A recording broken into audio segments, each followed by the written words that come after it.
लेकिन it's all about how early do you get to know about the mistake. Well, अगर कोई flight take off कर रही है दिल्ली से और अगर वो 1 सेंटीमीटर भी डाइवर्ट हो जाती है ड्यूरिंग टेक ऑफ, तो वो हैदराबाद में लैंड करने की जगह चेन्नई लैंड करेगी। थ्योरी तो हो जा रही है, हमको कंसेप्ट सारे समझ में आ जाते हैं लेक्चर के दौरान, लेकिन हमसे क्वेश्चन सॉल्व नहीं हो रहे। वेल, ऐसा ना हो कि आपकी प्रिपरेशन एंड हो जाए, आपकी 80% सिलेबस कवर है, लेकिन उस 80% सिलेबस से आपके क्वेश्चन सॉल्व नहीं हो रहे। लेकिन बिलीव मी, जैसे आपका वो एक थ्रेशोल्ड पार हो जाएगा, उसके बाद में आपका टेस्ट में स्कोर धीरे धीरे बढ़ते जाएगा। अगर आपने अभी तक प्रीवियस ईयर क्वेश्चन सॉल्व करना स्टार्ट नहीं किया, सो इस समय पर जेईई 2025 और 24 एस्पिरेंट्स की बैच जो है वो करंटली प्रिपेयर कर रही है IIT जेईई एग्जामिनेशंस के लिए। ऐसे बहुत कम लोग हैं जिन लोगों की प्रिपरेशन ट्रैक के ऊपर में चल रही है और वो लोग कंटिन्यूअस एफर्ट मारे जा रहे हैं कि हमारी प्रिपरेशन भी एक ट्रैक पे आ जाए और हमारा टेस्ट में एक अच्छा स्कोर आने लग जाए। और मैं जहां तक जानता हूं, हर साल 20 से 30% एस्पिरेंट्स ऐसे होते हैं जो अपने प्रिपरेशन के दौरान ही गिव अप कर देते हैं। भले अपने प्रिपरेशन के दौरान में कहीं भी गलतियां करना गलत बात नहीं है। इस साल जेईई एडवांस 2023 में जिसकी ऑल इंडिया रैंक 1 आई है, चिद विलास,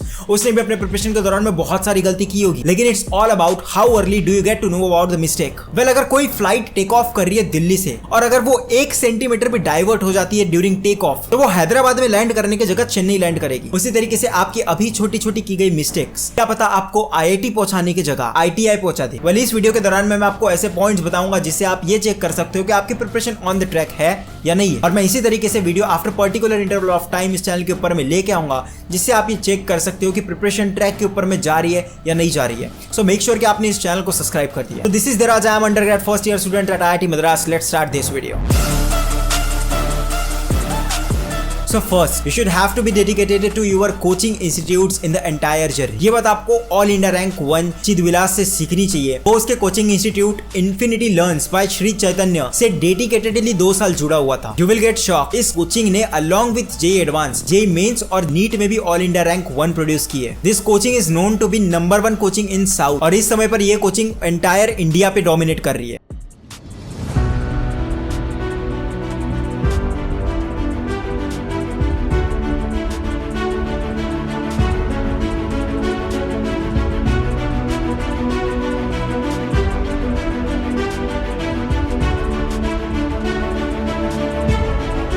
All India rank 1 from JEE Advanced 2023.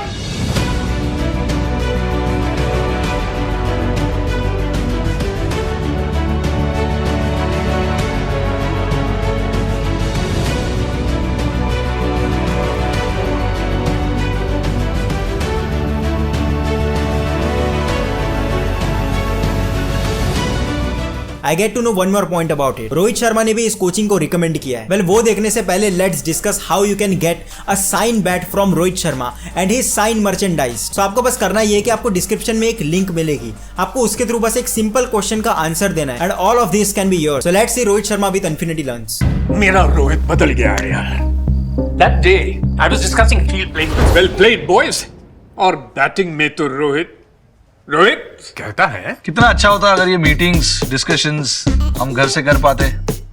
दिन में प्रैक्टिस, शाम को एनालिसिस। घर से कैसे? जैसे स्टूडेंट्स के लिए होती है ना लाइव क्लासेस इन्फिनिटी लर्न पे। 200 बच्चे एक साथ लाइव क्लास में। सर, मैक्सिमम 40 बच्चे और सबको individual attention. Face to face वाला फील ऑनलाइन क्लास में आ सकता है क्या? आ सकता है। और लाइव क्लास ही क्यों coach, AI driven practice questions, self learn modules और रिकॉर्डेड लेक्चर्स और भी बहुत कुछ।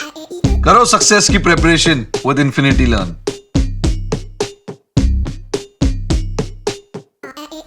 In this way, Infinity Learn can change your life too. So do check the description box and get the link. Second, question solve हो रहे हैं या नहीं? वेल, बहुत सारे लोगों का ये डाउट है कि हमसे थ्योरी तो हो जा रही है, हमको कंसेप्ट सारे समझ में आ जाते हैं लेक्चर के दौरान, लेकिन हमसे क्वेश्चन सॉल्व नहीं हो रहे, हमसे एडवांस लेवल सॉल्व नहीं हो रही। वेल, ऐसा ना हो कि आपकी प्रिपरेशन एंड हो जाए, आपकी 80% सिलेबस कवर है, लेकिन उस 80% सिलेबस से आपके क्वेश्चन सॉल्व नहीं हो रहे। अगर आप जेईई 2024 एस्पिरेंट्स हो और अगर आप अपने सीनियर से पूछोगे 25 एस्पिरेंट्स से, तो वो आपको एक ही चीज़ बताएंगे कि आपके पास में एक गोल्डन चीज़ है और वो है टाइम। सो बिल्कुल भी सिलेबस कवरेज के पीछे मत भागो, इस समय पे फोकस करो कि आपसे क्वेश्चन प्रॉपरली सॉल्व हो रहे हो। अगर आपका फोकस बहुत स्ट्रांग है, अगर आपको एडवांस क्लियर करना है, आईआईटी चाहिए, तो मेक श्योर कि आपने पहले किसी भी एक चैप्टर को अप टू एडवांस लेवल पहुंचा दिया और उस चैप्टर से आपसे 60 to 70% क्वेश्चन एडवांस लेवल के सॉल्व हो रहे हो। अगर आपने किसी एक चैप्टर को भी अप टू एडवांस लेवल कर दिया तो आपको एग्जैक्टली पता तो होगा कि एडवांस के अंदर में किस लेवल के क्वेश्चन पूछे जाएंगे, कैसे कंसेप्ट पूछे जाएंगे, कितने चैप्टर्स के क्वेश्चन को मर्ज करके पूछा जाएगा। उसके बाद में कैलकुलेट कर लेंगे कि कितना समय लगेगा, इतने सिलेबस को कवर करने में कितने चैप्टर्स छूटेंगे। और अगर आप ये नहीं करते हो तो आप पूरे 2 साल के दौरान बस यही क्वेश्चन पूछते रह जाओगे। और फॉर जेईई 2025 एस्पिरेंट्स, अभी तक आपने जितने चैप्टर्स अच्छे से कवर कर दिए उन सारे चैप्टर्स के एडवांस क्वेश्चंस निकालो और जितने भी उससे इजी लेवल के क्वेश्चन स्टार्ट होते हैं एडवांस लेवल के, उसे सॉल्व करना स्टार्ट करो, अपनी एडवांस लेवल बिल्ड करो। अगर आपका फोकस आईआईटी है तो, और अगर आपका टारगेट पहले मेंस है तो मेक श्योर कि आपके मेंस लेवल के question up to 60 to 70% solve हो। आपको हर हफ्ते एटलीस्ट 100 क्वेश्चंस तो मेंस लेवल के सॉल्व करके देखने, और एक बुक के अंदर में सेपरेटली लिखते जाओ कि ये क्वेश्चन का सेट अगर मैंने सॉल्व किया तो इसके अंदर में कितने क्वेश्चन सॉल्व हुए, कितने नहीं हुए, कितने गलत हुए, और उन सबके सामने एक रीजन लिखते जाओ कि इस कारण से मेरे क्वेश्चन सॉल्व नहीं हो रहे, इस कारण से मेरी लेवल बिल्ड नहीं हो रही है। और मेक श्योर कि आप हर हफ्ते उसके ऊपर में एक टिक लगाओ कि मैंने इस प्रॉब्लम को सॉल्व कर दिया अपने आने वाले टाइम के अंदर में। Third, test series. अभी भी अगर आपने कम स्कोर के डर के वजह से टेस्ट सीरीज देना स्टार्ट नहीं की, सो मेक श्योर कि आप जल्द से जल्द हर हफ्ते टेस्ट देना स्टार्ट करें। अगर आप मेंस प्लस एडवांस दोनों को टारगेट कर रहे हो तो मेक श्योर कि आप हर वीक एक मेंस की टेस्ट दे और हर 2 हफ्ते के अंदर में एक एडवांस की टेस्ट दे। वो टेस्ट के लिए एक अलग से नोटबुक बनानी है। भले आपके पास में डिजिटल एनालिसिस है सारे टेस्ट का, लेकिन आपको उस नोटबुक के अंदर में पूरा डेटा लिखते जाना है और उसके सामने ये रीजन लिखना है कि इस टेस्ट के अंदर में मेरा स्कोर इंप्रूव क्यों नहीं हो रहा है, कंसेप्ट के अंदर में प्रॉब्लम है या क्रिटिकल थिंकिंग में प्रॉब्लम है, उस स्कोर को इंप्रूव कैसे करना है, क्या मैं जो मॉड्यूल सॉल्व कर रहा हूँ, जो बुक सॉल्व कर रहा हूँ वो सही है या नहीं। और इन सारी चीजों को वीक बाय वीक इंप्रूव करते जाओ। और जब आप नेक्स्ट टेस्ट देने जाओ तो मेक श्योर कि उन सारे रीजंस के ऊपर में आपने टिक लगा रखा है कि मैंने इस हफ्ते के दौरान इसके ऊपर में काम किया है, हर एक रीजन पर काम किया है। और अगर आप ये सारी चीजें फॉलो नहीं कर रहे तो आप बस एक उम्मीद लगाकर बैठ जाओगे कि एक ना एक दिन मेरा टेस्ट में स्कोर इंप्रूव होगा, और वो दिन कभी नहीं आने वाला। इनिशियली 1 से 2 महीना आपका स्कोर नहीं बढ़ेगा, लेकिन बिलीव मी, जैसे आपका वो एक थ्रेशोल्ड पार हो जाएगा उसके बाद में आपका टेस्ट में स्कोर धीरे धीरे बढ़ते जाएगा और एक टाइम के बाद में वो एक्सपोनेंशियली ग्रो कर रहा होगा। Fourth important point is PYQ। अब लोग सोचते हैं कि हम प्रीवियस ईयर क्वेश्चन को अपने प्रिपरेशन के एंड में सॉल्व करेंगे, लेकिन मैं बता दूं वो टाइम कभी नहीं आने वाला। कि ऐसे नेग्लिजिबल लोग होते हैं जिन लोगों का सिलेबस टाइम से पहले कवर होता है और उसके बाद में उन लोगों के पास टाइम बचता है। प्रीवियस ईयर क्वेश्चन आपको एग्जैक्ट लेवल प्रोवाइड कराते हैं जिस लेवल के क्वेश्चन आपको एग्जाम में पूछे जाएंगे, और आपको एक आइडिया लगता है कि मेरी प्रिपरेशन किस लेवल के ऊपर में चल रही है। सो आप जैसे जैसे चैप्टर्स कंप्लीट करते जाते हो मेक श्योर कि आपने उस चैप्टर के प्रीवियस ईयर क्वेश्चन पूरे कंप्लीट कर दिए। और लास्ट इंपॉर्टेंट पॉइंट, आपको 80-20 रूल कभी नहीं भूलना है। हमेशा 20% चैप्टर्स ऐसे होंगे जो 80% वेटेज कवर कर रहे होंगे। मैं बहुत सारे लोगों को जानता हूँ कि वो लोग बस कहीं से सुन लेते हैं कि ये पर्टिकुलर चैप्टर बहुत डिफिकल्ट है और उनके दिमाग में वैसी एक इमेज बन जाती है और वो लोग उस चैप्टर को छोड़ देते हैं। भले वो चैप्टर्स उनके लिए मे बी इजी हो सकता था, और ज्यादातर वो वही चैप्टर्स होते हैं जिनकी वेटेज एडवांस या मेंस के अंदर में बहुत ज्यादा है, जिनसे बहुत ज्यादा क्वेश्चंस आ रहे हैं। मेरे टाइम के दौरान भी मुझे किसी ने बता रखा था कि रोटेशनल मोशन बहुत ज्यादा डिफिकल्ट चैप्टर है और इसीलिए मैंने उसे छोड़ दिया था। लेकिन जब मुझे ये पता लगा कि एडवांस में ये बहुत ज्यादा इंपॉर्टेंट चैप्टर्स है और जब मैंने उसे वन शॉट के थ्रू क्लियर किया अपने 12th में, तब मुझे ये समझ आया कि ये चैप्टर में जितना सोचता था उतना भी डिफिकल्ट नहीं है।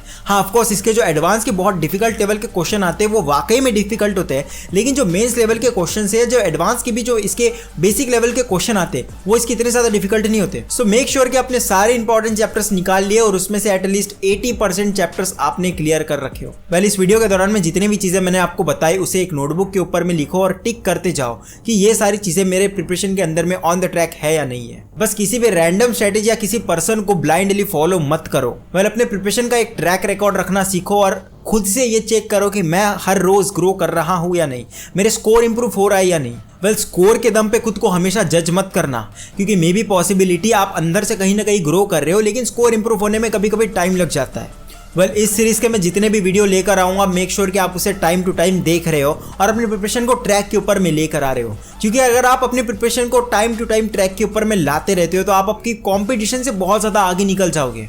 सो मिलते हैं इसी तरीके से एक और इन्फॉर्मेटिव वीडियो में इसी चैनल पर। जिस तरीके से मैं आपके लाइफ में वैल्यू ऐड कर रहा हूँ मेक श्योर कि आपने चैनल को सब्सक्राइब कर दिया and like this video. This is Dheeraj from IIT Madras signing off. और मेक श्योर कि आप डेली अपना स्टडी टाइम थोड़ा थोड़ा इंप्रूव कर रहे हो। और याद रहे, हमें IIT जाना है, IIT या नहीं।